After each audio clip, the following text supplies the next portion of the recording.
रेगिस्तान की वीरानी में हवा जैसे कोई पुरानी दास्तान सुना रही थी।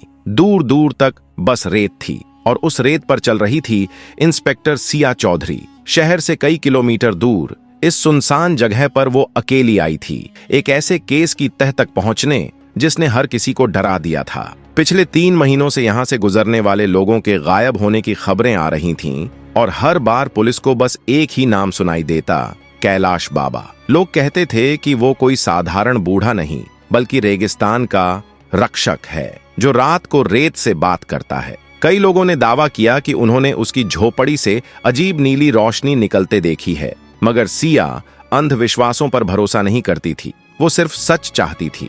जब वो झोपड़ी के पास पहुंची तो हवा अचानक थम गई। सामने वही बूढ़ा बैठा था, दुबली हड्डियों वाला, सफेद दाढ़ी में धूल जमी और आंखें, ऐसी आंखें जिनमें कोई रहस्य छिपा था। उसने सिया को देखते ही कहा, तुम देर कर दी बेटी, अब वो खुद तुम्हें ढूंढेगा। सिया के दिल की धड़कन तेज हो गई। चारों तरफ सन्नाटा था, लेकिन उसे लगा जैसे रेत के नीचे कुछ हिल रहा हो। क्या ये सिर्फ उसका भ्रम था या सचमुच कोई अदृश्य ताकत उसकी हर हरकत पर नजर रख रही थी? अब ये मिशन सिर्फ एक केस नहीं रह गया था, ये उसकी जिंदगी की सबसे डरावनी जांच बनने वाला था। तो पूरी कहानी जानने के लिए बने रहिए आज की इस वीडियो के आखिर तक।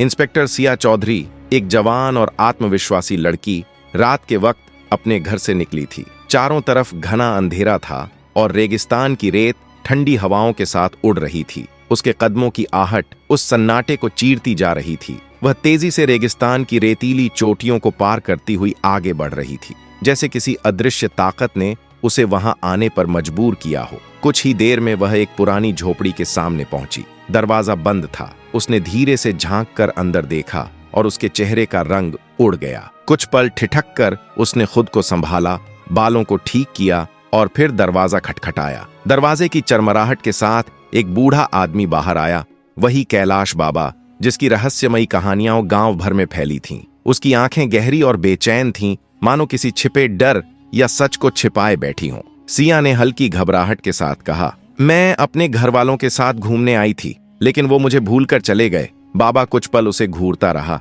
फिर धीमे से बोला, तुम्हें यहाँ नहीं आना चाहिए था बेटी। सिया ने मासूमियत से पूछा, क्यों? बाबा की आवाज गहरी हो गई। यह रेत सब कुछ निगल जाती है, यहाँ से कोई लौट कर नहीं जाता। सिया के चेहरे पर हल्की मुस्कान आई। मुझे किसी चीज से डर नहीं लगता, उसने कहा। अगर आपको ऐतराज ना हो तो मैं आज रात यहीं रह जाऊं। कैलाश बाबा के चेहरे पर एक अजीब सी चमक आई। कुछ पल चुप रहकर उसने कहा, ठीक है, आ जाओ। सिया झोपड़ी के अंदर कदम रखती है। भीतर घुप अंधेरा था, बस दीवारों पर टंगे पुराने ताबीज हवा में झूल रहे थे। दरवाजा धीरे से बंद हुआ और सन्नाटा गहराने लगा। बाहर हवा अचानक थम गई। उसने चारों तरफ नजर दौड़ाई, लेकिन उसे महसूस हुआ कि झोपड़ी में सिर्फ वह और बाबा नहीं थे, कोई तीसरी मौजूदगी भी वहां थी जो उनके बीच सांस ले रही थी। रेगिस्तान की रेत जैसे अब भी हल्के हल्के सरक रही थी, मानो किसी अदृश्य कदमों का पीछा कर रही हो। बूढ़ा कैलाश दिल ही दिल मुस्कुराकर बोला, चलो तुम घर के अंदर जाओ। सिया ने इधर उधर देखा और फिर गुफा के अंदर जाने लगी। बूढ़ा कैलाश भी उसके पीछे घर के अंदर दाखिल हो गया। यह एक लंबी सुरंग जैसी जगह थी और अंदर जगह बहुत तंग थी। सिया इस गुफा के अंदर इधर उधर देखती हुए आगे बढ़ रही थी और बूढ़ा कैलाश भी उसके पीछे पीछे आ रहा था। अचानक बूढ़ा कैलाश चलते चलते एक जगह पर रुक गया जहां बहुत ज्यादा अंधेरा था और वहां एक ऊंचा सा पत्थर पड़ा हुआ था जिस पर लेटने की जगह थी। बूढ़ा कैलाश ने मन में कुछ सोचा और सिया से कहा, तुम काफी थक गई होगी तो इस पर थोड़ा लेट कर आराम करो। सिया मुस्कुराई और बोली, हाँ, काफी थक गई हूँ। देखते ही देखते सिया इस बड़े पत्थर पर चढ़कर लेट गई। बूढ़ा कैलाश और यह जवान सिया रेगिस्तान के अंदर उसी गुफा में मौजूद थे। तभी बूढ़ा कैलाश सिया के पास आने लगा। सिया समझ गई थी कि बूढ़ा कैलाश अब उसे पसंद करने लगा है। तभी वह बहुत करीब आ गया। सिया खड़ी हुई और बोली, चलो आओ, झोपड़ी चलते हैं। यह जगह बिल्कुल ठीक नहीं है, बहुत खतरनाक लग रही है। बूढ़ा कैलाश ने कहा, अच्छा, इतनी जल्दी, चलो। फिर बूढ़ा कैलाश और सिया इस गुफा से निकलकर बाहर आ गए और रेगिस्तान पर चढ़कर झोपड़ी की तरफ जाने लगे। वे झोपड़ी के दरवाजे पर पहुंचे। जैसे ही सिया झोपड़ी के दरवाजे के करीब आई, वह अचानक रुक गई। बूढ़ा कैलाश पीछे से आया और उसके बिल्कुल पीछे खड़ा हो गया। तभी सिया अपने कपड़े झाड़ने लगी। अरे, मेरे कपड़ों में कुछ चला गया है, बूढ़ा कैलाश ने कहा। क्या हुआ?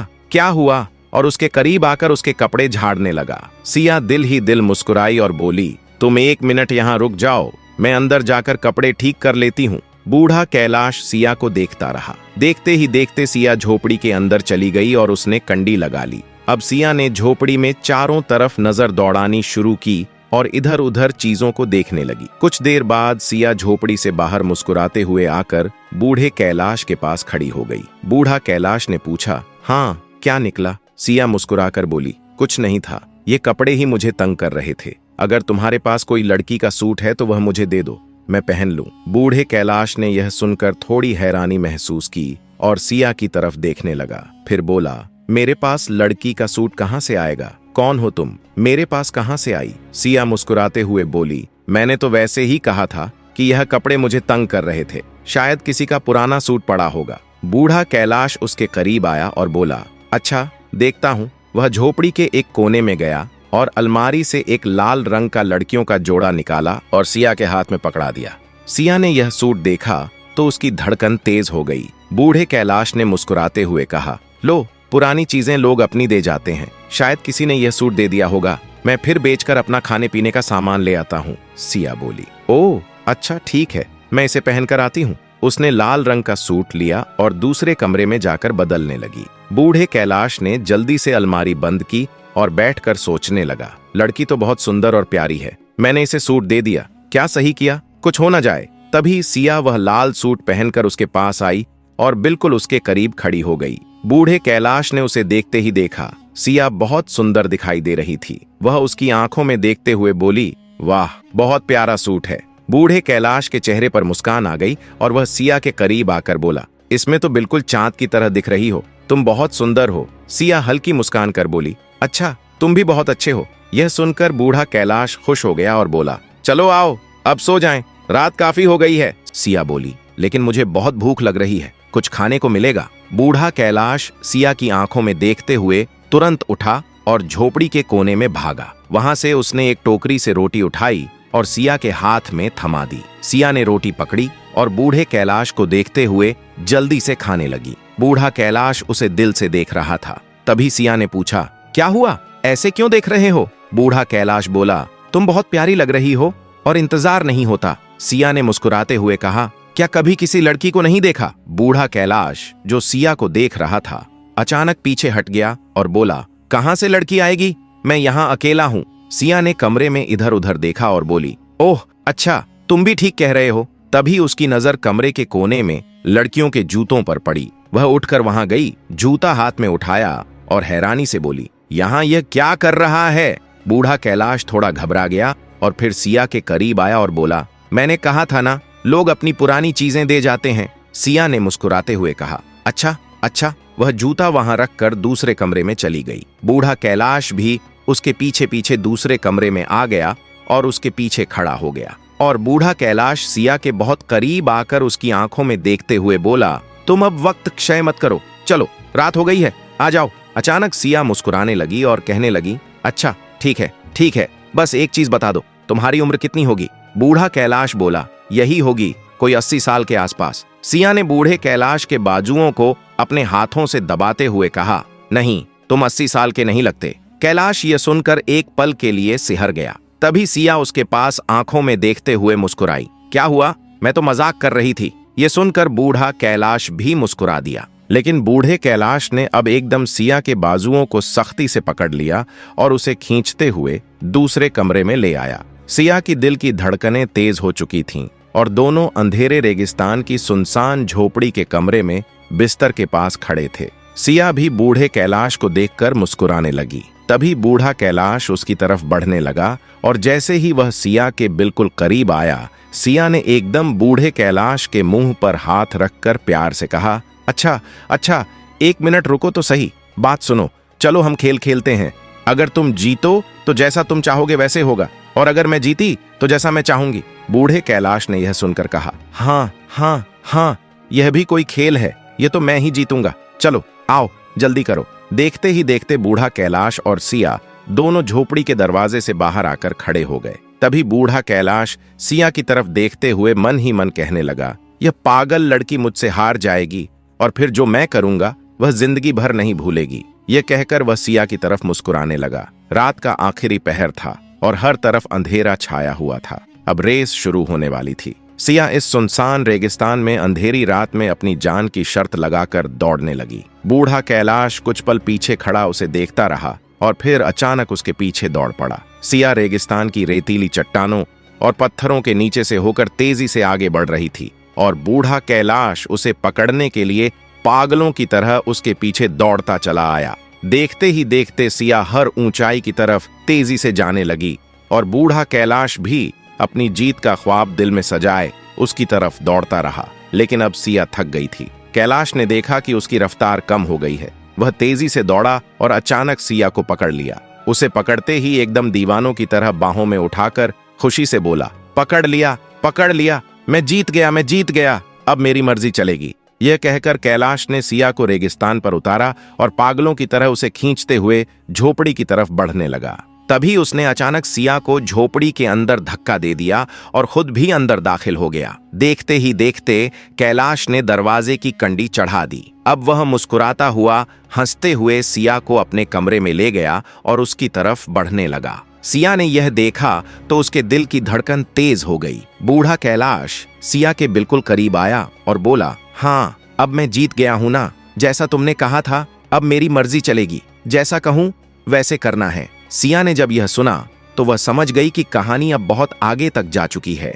अचानक वह बूढ़े कैलाश के करीब आई और प्यार से बोली, अच्छा, तुम 1 मिनट के लिए साथ वाले कमरे में जाओ, मैं जरा अपने कपड़े चेंज कर लेती हूँ, फिर देखते हैं। बूढ़ा कैलाश मुस्कुराकर बोला, अच्छा चलो, ये तो मैं तुम्हारी बात मान लेता हूँ। वह हंसता हुआ दूसरे कमरे में चला गया। मौका पाते ही सिया ने अपने पर्स से कुछ निकालकर दीवार के साथ रख दिया और चुपचाप बिस्तर पर बैठ गई। तभी बूढ़ा कैलाश आवाजें मारने लगा, हाँ, कर लिए कपड़े चेंज। सिया कुछ मिनट के लिए खामोश रही और फिर बोली, हाँ, कर लिए हैं, आ जाओ। बूढ़ा कैलाश हंसता हुआ तेजी से भागता हुआ सिया के पास आकर खड़ा हो गया और जैसे ही उसने उसे देखा कहने लगा, हाँ, कपड़े चेंज नहीं किए तुमने? ये तो वही कपड़े हैं। सिया खड़ी हुई और बूढ़े कैलाश का हाथ पकड़कर मुस्कुराकर बोली, यही ठीक है। बूढ़ा कैलाश बोला, अच्छा चलो, जैसी तुम्हारी मर्जी। यह कहकर उसने अचानक सिया को बाजू से पकड़ लिया। दवा का नशा उसके दिमाग पर छाया हुआ था और वह बोला, मैं बूढ़ा हूं, ये सच नहीं। मैंने तो सिर्फ बूढ़े का भेष इसलिए बदला हुआ है ताकि मैं अपना काम आसानी से कर सकूं, और तो और तेरी जैसी सुंदर लड़कियों को निशाना बनाने के बाद दूसरे मुल्क सप्लाई कर सकूं। यह कहते ही उसने अचानक सिया को बाहों से पकड़ते हुए कहा, अब तुम्हारी बारी है। तभी सिया ने एक जोरदार थप्पड़ उसके मुंह पर मारा और वह चक्कर खाता हुआ गिर पड़ा। वह एक बार फिर उठा और भागते हुए सिया को पकड़ने लगा और तभी सिया ने अपने कपड़ों के साथ लगे खुफिया बटन दबाया। देखते ही देखते कमांडो टीम वहां पहुंच गई और उन्होंने बूढ़े कैलाश के भेष में इस शख्स को वहीं जमीन पर दबोच लिया। अचानक बूढ़ा कैलाश का हुलिया बनाए शख्स कहने लगा, पकड़ लो, इस लड़की को पकड़ लो। यह सुनते ही सिया दीवार की तरफ गई और जो चीज उसने पर्स से निकालकर वहां रखी थी वह खुफिया कैमरा उठा लाई जिसमें इसकी सारी रिकॉर्डिंग मौजूद थी। फिर सिया ने एक और तेज थप्पड़ उसके मुंह पर मारा और कहा, मैं एक पुलिस अफसर हूं और यह टीम मेरे कहने पर ही यहां आई है। हमारे पास कंप्लेन आ रही थी कि तुम मासूम लड़कियों के साथ ऐसा गंदा खेल खेल रहे हो, तो तुम्हें पकड़ने के लिए मैंने ही यह सब प्लान बनाया था। इसीलिए मैं यहां आई ताकि तुम अपने सारे गुनाह अपनी जबान से खुद कबूल करो और मुकर न सको, ताकि तुम्हें जल्द से जल्द सजा हो जाए। बूढ़े कैलाश के भेष में छिपे शख्स ने जब यह सुना तो उसका मुंह लटक गया। कमांडो उसे घसीटते हुए गाड़ी में डालकर ले गए। कुछ दिनों बाद इसे अदालत में पेश किया गया। वीडियो और ऑडियो सब देखने के बाद यह मुजरिम शातिर और गुनहगार साबित हुआ। अदालत से इसे सख्त सजा मिली और यूं एक बूढ़े कैलाश के भेष में छिपा दरिंदा अपने अंजाम को पहुंचा। इस कहानी से हमें यह सबक मिलता है कि बुराई चाहे कितनी भी छिपी हो, एक दिन बेनकाब हो ही जाती है। जैसे सिया ने अपनी अक्लमंदी और हिम्मत से बूढ़ा कैलाश का भेष लिए इस दरिंदे को पकड़वा दिया और साबित किया कि सच्चाई और नेकी की जीत हमेशा होती है। यह हमें यह भी सिखाती है कि डर या हालात चाहे कितने भी कठिन क्यों न हो, साहस और बुद्धिमानी से हर चुनौती को मात दी जा सकती है।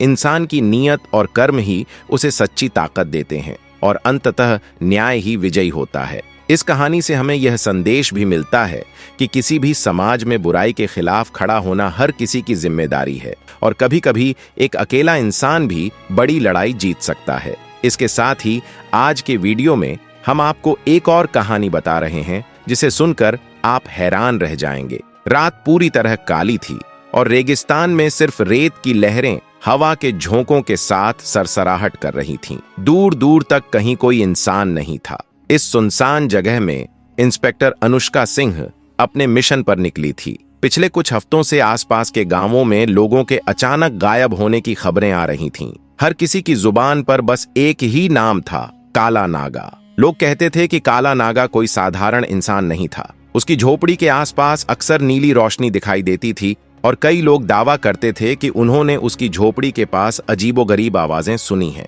मगर अनुष्का अंधविश्वास में विश्वास नहीं करती थी। उसके लिए सच और साक्ष्य ही सब कुछ थे। जब अनुष्का झोपड़ी के पास पहुंची तो हवा अचानक थम गई। सामने वहीं बूढ़ा बैठा था, दुबली हड्डियों वाला, लंबे सफेद बाल और दाढ़ी में रेत जमी हुई थी। उसकी आंखों में एक रहस्य छिपा था। उसने अनुष्का को देखते ही कहा, तुम देर कर दी बेटी, अब वो खुद तुम्हें ढूंढेगा। अनुष्का ने अपने हाथों में तलवार और पिस्टल पकड़ रखी थी। उसके कदम झोपड़ी के दरवाजे की ओर बढ़े और उसने धीरे से दरवाजा खोला। अंदर हल्की नीली रोशनी फैली हुई थी। झोपड़ी के कोने में कुछ पुराने बक्से और धूल जमी चीजें रखी थीं। काला नागा, तुम्हें लगता है मैं डर कर भाग जाऊंगी? अनुष्का ने सख्त आवाज में पूछा। बूढ़ा मुस्कुराया, जैसे उसके मन में कुछ शरारती योजना चल रही हो। तुम यहाँ अकेली नहीं आई हो, उसने धीमे स्वर में कहा। कोई तुम्हारे पीछे है, तुम उसे महसूस कर सकती हो? अनुष्का ने चारों ओर नजर दौड़ाई। जगह सुनसान थी, पर उसे लगा कि सच में कोई उनकी हर हरकत पर नजर रख रहा है। उसने अपने पर्स से छोटी सी टॉर्च निकाली और झोपड़ी के कोनों में रोशनी डाली। तभी झोपड़ी के पीछे से अचानक एक दरवाजा खुला और 3 मास्क्ड कमांडो टीम अंदर आ गए। उन्होंने धीरे धीरे काला नागा को घेर लिया। अनुष्का ने मुस्कुराते हुए कहा, तुमने सोचा था मैं अकेली आई हूं, पर मैंने सबका इंतजाम कर रखा था। अब तुम्हारे सारे खेल खत्म हो गए। काला नागा घबराया और हाथ जोड़ने लगा। उसने कोशिश की भागने की, लेकिन कमांडो टीम ने तुरंत उसे धर दबोचा। अनुष्का झोपड़ी के भीतर गई और जो चीज उसने अपने पर्स में रखी थी वह खुफिया कैमरा था। उसने इसे चालू किया और देखा कि काला नागा ने पिछले महीनों में कई मासूम लड़कियों के साथ क्या अपराध किए थे। वह सब कुछ रिकॉर्ड में कैद था। तुम्हारी चालाकी अब काम नहीं आएगी, अनुष्का ने कहा। तुम्हारे सारे अपराध अब सबके सामने हैं। अदालत तुम्हें कभी नहीं बख्शेगी। कमांडो टीम काला नागा को गाड़ी में डालकर ले गई। अगले कुछ हफ्तों में अदालत में सभी सबूत पेश किए गए। वीडियो, ऑडियो और कैमरा रिकॉर्डिंग ने साबित किया कि काला नागा शातिर और खतरनाक अपराधी था। उसे सख्त सजा मिली। अनुष्का ने राहत की सांस ली। यह मिशन उसके लिए सिर्फ एक केस नहीं था, बल्कि उसकी हिम्मत और बुद्धिमानी की परीक्षा भी थी। उसने साबित कर दिया कि साहस और सच्चाई किसी भी बुराई को हरा सकती है। रात के अंधेरे में वह रेगिस्तान की ओर देख रही थी। हवा अब शांत हो गई थी। उसने सोचा कि हर चुनौती का सामना अगर धैर्य और बुद्धिमानी से किया जाए तो इंसान किसी भी मुश्किल का सामना कर सकता है। इस कहानी से हमें यह सब सीखने को मिलता है कि बुराई चाहे कितनी भी छिपी हो, आखिरकार बेनकाब हो ही जाती है। साहस और न्याय की शक्ति हमेशा विजयी रहती है और अगर हम सही दिशा में कदम बढ़ाएं तो कोई भी चुनौती हमें रोक नहीं सकती। हर व्यक्ति के जीवन में ऐसे कई मौके आते हैं जब उसे डर, अनिश्चितता और कठिनाइयों का सामना करना पड़ता है। ऐसे समय में हिम्मत और सही सोच ही हमें सही रास्ता दिखाती है। सच्चाई की राह आसान नहीं होती। इसके लिए धैर्य, समझदारी और कभी कभी जोखिम उठाने की भी जरूरत पड़ती है। लेकिन जब हम अपने लक्ष्य के प्रति ईमानदार रहते हैं और न्याय की दिशा में कदम बढ़ाते हैं तो हर मुश्किल आसान हो जाती है। बुराई चाहे कितनी भी चालाक और छिपी हुई क्यों न हो, अंततः सच सामने आ ही जाता है। इसके अलावा हमें यह भी समझना चाहिए कि हमारी छोटी छोटी कोशिशें भी किसी के जीवन में बड़ा बदलाव ला सकती है। और सबसे महत्वपूर्ण बात यह है कि हम अपने डर को अपने ऊपर हावी न होने दें। डर सिर्फ हमारे मन में बाधा पैदा करता है, लेकिन साहस और धैर्य से हम उसे मात दे सकते हैं। हमें हमेशा याद रखना चाहिए कि सही काम करना और न्याय के पक्ष में खड़े होना सबसे बड़ा धर्म है। इसलिए चाहे जीवन में कितनी भी कठिनाइयां आएं, हमें हमेशा अपने अंदर की हिम्मत और ईमानदारी को जीवित रखना चाहिए, क्योंकि वही शक्ति हमें बुराई से लड़ने और सच्चाई को उजागर करने में सक्षम बनाती है। हमारी कोशिश है कि हम आपको ऐसे ही रोमांचक, सच्चाई और साहस से भरे किस्से लेकर आते रहें। हर कहानी में एक सीख छिपी होती है जो हमें प्रेरित करती है कि हम कभी हार न मानें और हमेशा सही का समर्थन करें। याद रखिए, साहस और ईमानदारी की ताकत किसी भी बुराई को मिटा सकती है। आज की इस कहानी से यह सीखें कि चाहे कितनी भी मुश्किलें क्यों न आएं, अगर हम अपने हौसले और न्याय की भावना को मजबूत रखें तो कोई भी बाधा हमें रोक नहीं सकती। तो दोस्तों, अगर आप भी हमारी इस यात्रा का हिस्सा बनना चाहते हैं और ऐसे और प्रेरक किस्से जानना चाहते हैं तो चैनल को सब्सक्राइब करें, वीडियो को लाइक और शेयर करें और अपने दोस्तों और परिवार के साथ इस कहानी की सीख साझा करें। हर लाइक, शेयर और सब्सक्राइब हमें और बेहतर कहानियां लाने की प्रेरणा देता है। हमारे अगले वीडियो में हम लेकर आएंगे एक और रोमांचक और सच्चाई पर आधारित कहानी जो आपकी हिम्मत और समझदारी को और मजबूत करेगी। याद रखिए, हर कठिनाई हमें मजबूत बनाती है और हर चुनौती एक नई सीख देती है। सच्चाई और ईमानदारी की राह हमेशा लंबी और कठिन हो सकती है, लेकिन इसका फल मीठा होता है। हिम्मत और धैर्य से ही हम किसी भी बुराई का सामना कर सकते हैं। हमेशा सही का साथ दीजिए और दूसरों के लिए भी प्रेरणा बनिए। और हाँ, अपने दोस्तों और परिवार के साथ इस कहानी की सीख साझा करना न भूलें।